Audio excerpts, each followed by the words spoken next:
Okay, I have a tendency to take things really literally. So when I heard this is the first song you ever learned, I thought, wow.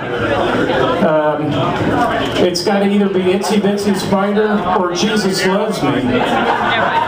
And then I thought, when I was about 4, there was a song I really used to like called Tina the Ballerina. But when I went on and tried to Google the lyrics, all that came up was a song called Baby's Got Big Butt by LL Cool J. And I wasn't singing that at 4, even though I probably would have liked to. So I found out that we were supposed to do the first song we ever learned on guitar, so I'm going to do that. That guy knew the lyrics. It was Christmas morning, 1960. I had been bugging my parents for months to buy me a guitar. And there it was under the Christmas tree, a 3/4 size, $25 nylon string guitar with an instruction book and a record. And I opened it up to page 1, and the first thing I had to learn was an A chord.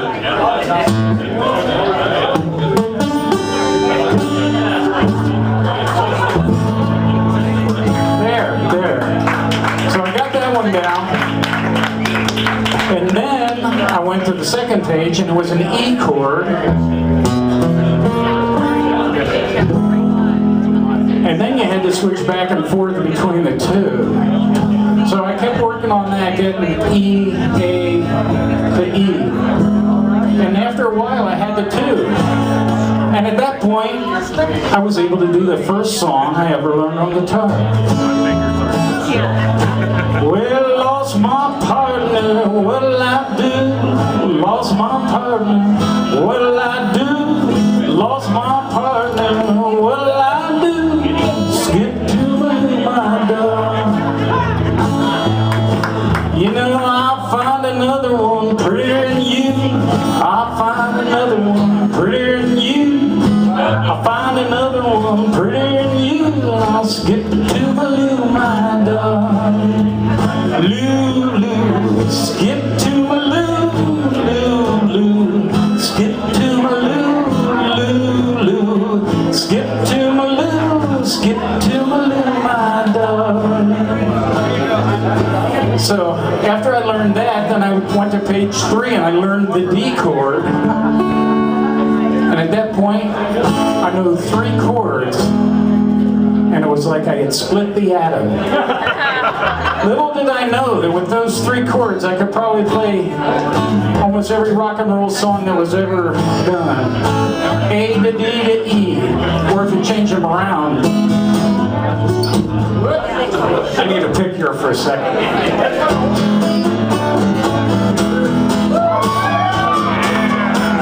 But I digress.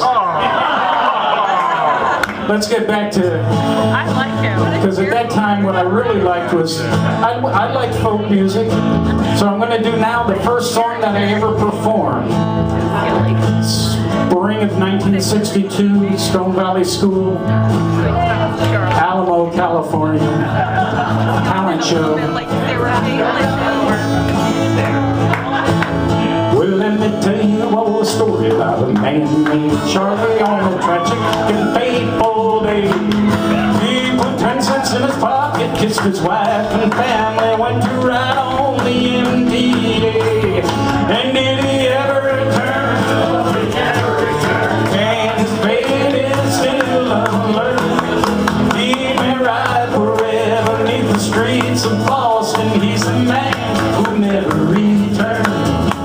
Charlie went in his dive at the Soles Square station and changed for Jamaica plain. When he got there, the conductor told him one more nickel. Charlie couldn't get off of that train. But did he ever return? And his fate is still unlearned. Forever beneath the streets of Boston, he's the man who never returned. Now Charlie's wife goes down to the Soles Square station every day, 2:15. And through the open window, Charlie as a train comes rolling through. And did he ever return? Oh, he never returned. And his fate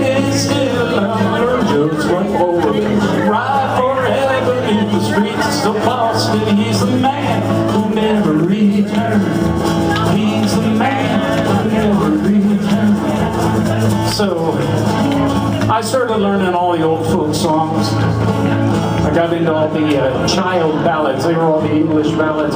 But on the other hand, my ear was also listening to that rock and roll radio station. So, using those same 3 chords, this is the first rock and roll song I ever learned. With a pick. With a pick. Of course with a pick. It's rock and roll! Yeah. Sweet little Sheila, you know if you see her, blue eyes and ponytail, cheeks like roses, she looks a little rosy, man, this little girl's fine. Me and Sheila go for a ride, how, funny inside, and little Sheila whispers in my ear, how, love you Sheila dear. Sheila says she loves me, she says she'll never leave me. True love will never die. Whistle up my head, we just been around together. Man, this little girl is mine. Man, this little girl is mine. Man, this little girl is mine. So I started listening to more rock and roll. And of course, what did that lead me to? Guitar-wise, what I call the Swiss Army knife of chords, the bar chord. Because it's so handy in so many different situations. I think the reason that it's called the bar chord is because every bar you go into in the world, you'll hear the band using it. And then, as I was listening to that rock and roll, I heard the Beatles, and I said, yes, that's it. I went to my mother, I said, Mom, when I grow up, I want to be a musician. And she said, Brian, you can't do both. So, realizing that I was basically, I kind of sucked on guitar, playing with guys like David, you heard all that finger picking stuff he did, I switched to the bass. And 45 years later, I'm still at it. But you know what? I would have probably done anything. And so, I'm going to do one more song. This is not the first song I ever wrote, but it was the first song that I ever wrote that I got to perform with a band. And it kind of sums it all up for me. And even though I wrote it a long time ago, the fire still burns as bright. And yes, it still has the A chord, and the D chord, and the bar chord, and the E chord. I haven't gotten very far. Well, maybe I could be the drummer, or be the organ player, but I'll bring along my tambourine. I just don't care. Maybe I could play the saxophone, though I love to play the bass, but I'll bring along my harmonica, just in case. You know that I just want to be in the band all my life, and I want to be a rock is a shame. I'll help out any way I can. Please, lend you a hand. Oh, come on, I gotta play like I'm 16. Maybe I could play the guitar. You know I know pretty many chords. Yeah, and I can play those blues chords over and over all night, and I don't get bored. And if there's something you wanna teach me, you'd be surprised at just how fast I learn. Yeah, money, it ain't no obstacle, because I don't care how much I earn. I simply just want to be in the band all my life. I want to be a rock musician. Oh, how about any way I can? Oh, can I please lend you a hand? Here comes the good part. Ever since the first time I went to see Chuck Berry, I told myself, Johnny, don't you worry. Pretty soon that'll be you on the stage. A teenage idol and a could be lead singer. My girlfriend always tells me that I got a good voice. Yeah, or I could sing this background. Why did it say I don't have any choice?